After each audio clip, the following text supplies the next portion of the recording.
ஓம் சக்தி. அன்பு குழந்தையே, இந்த தெய்வ வாக்கை எடுத்து உன்னை தேடி வந்திருக்கிறேன். நான் வேலையில்லாமல் உன்னை தேடி வரவில்லை. நீ என்னை அலட்சியம் செய்து கொண்டுதான் இருக்கிறாய் என்று தெரிந்தும் நான் ஏன் உன்னை தேடி வந்து கொண்டிருக்கிறேன் தெரியுமா?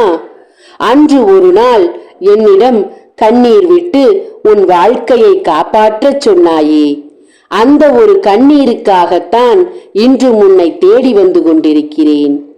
அன்பு பிள்ளையே, தெய்வத்திடம் வேதனையாக இருக்கும்போது பல விண்ணப்பங்களை வைத்து நான் அதை செய்கிறேன், நான் இதை செய்கிறேன் என்று வேண்டிக் கொள்வது, அந்த பிரச்சனையிலிருந்து தெய்வம் உன்னை காப்பாற்றிவிட்டால் அதற்கு பிறகு அந்த தெய்வத்தை நினைப்பதையே மறந்து விடுவது.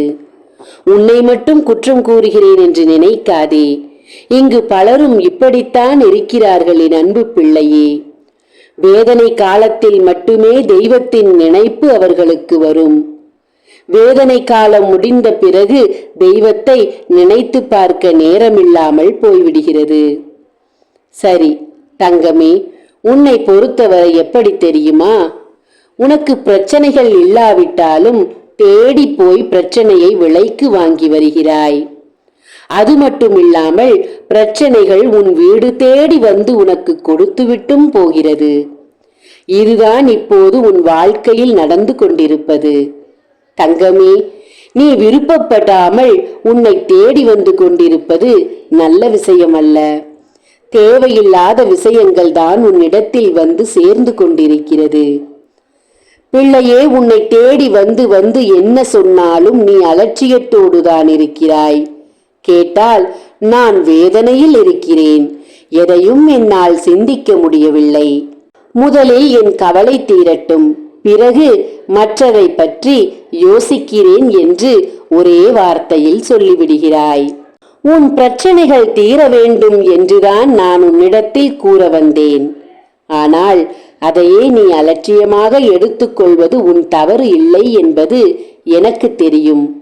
அதனால் தான் திரும்ப திரும்ப உன்னை தேடிக்கொண்டு உன் வீட்டு வாசலில் வந்து நின்று கொண்டிருக்கிறேன்.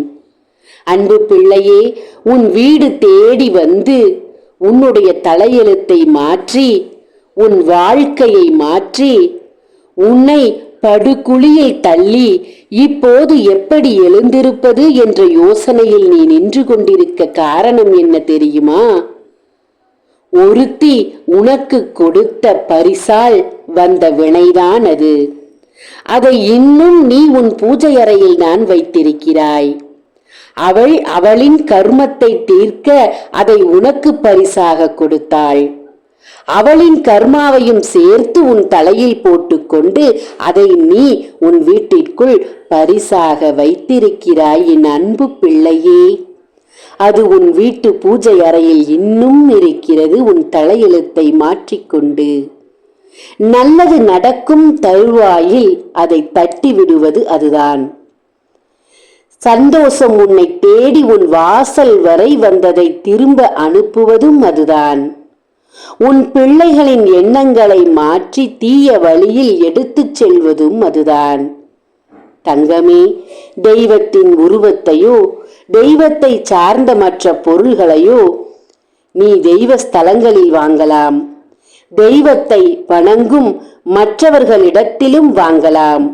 ஆனால் ஒன்றை மட்டும் கூறுகிறேன் கேள்.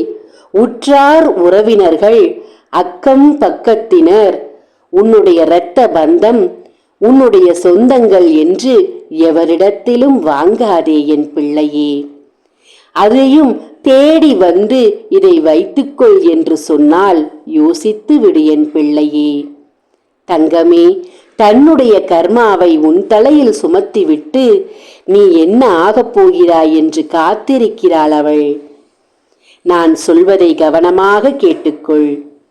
திருநீரை கோவிலுக்குள் கொடுத்தால் மட்டுமே அதை நெற்றியில் வைத்துக்கொள். வெளியில் வந்து இதை வைத்துக்கொள் உன் நெற்றியில் என்று சொன்னால் அதை வைத்துக் கொள்ளாதே. இப்போது உற்றார் உறவினர்களும் அக்கம் பக்கத்தினரும் சொந்த பந்தங்களும் இரத்த உறவுகளும் யாருக்கும் இங்கே உண்மையாக இல்லை என்பது பொதுவான கருத்து. அதை நீ புரிந்து கொண்டால் உன் வாழ்க்கையில் வெற்றி அடைந்து விடலாம். இப்போதாவது யோசித்து உன் பூஜை அறையில் யார் கொடுத்த பொருளை எங்கு வைத்திருக்கிறாய்? எந்த உறவு கொடுத்த பொருளை உன் வீட்டிற்குள் வைத்திருக்கிறாய்? எந்த இரத்த பந்தம் கொடுத்த பொருளை உன் வீட்டிற்குள் வைத்திருக்கிறாய்?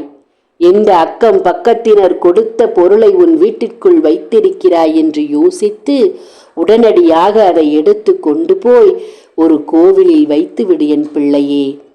நான் சொல்வதை கவனமாக கேள். உன்னிடத்தில் இருக்கும் கர்மாவை தீர்க்க வேண்டும். உன்னிடத்தில் இருந்து உன்னை அழித்து கொண்டிருக்கும் செய்வினையை அழிக்க வேண்டும். உடனடியாக முயற்சி எடு. இல்லை என்றால் வீழ்ச்சி அடைந்து விடுவாய். அவளுக்கு நடக்க வேண்டிய இழப்பை உன் தலையில் போட்டிருக்கிறாள். அந்த இழப்பு எப்போது வரும் என்று காத்து கொண்டிருக்கிறாள். கண்களை திறந்து வைத்துக் கொண்டு உன்னையே உற்று நோக்கிக் கொண்டிருக்கும் அவளின் எண்ணம் நடக்கக்கூடாது என்று நீ நினைத்தாள். உன் வீட்டிற்குள் இனி எந்த ஒரு இழப்பும் வரக்கூடாது என்று நீ நினைத்தாள்.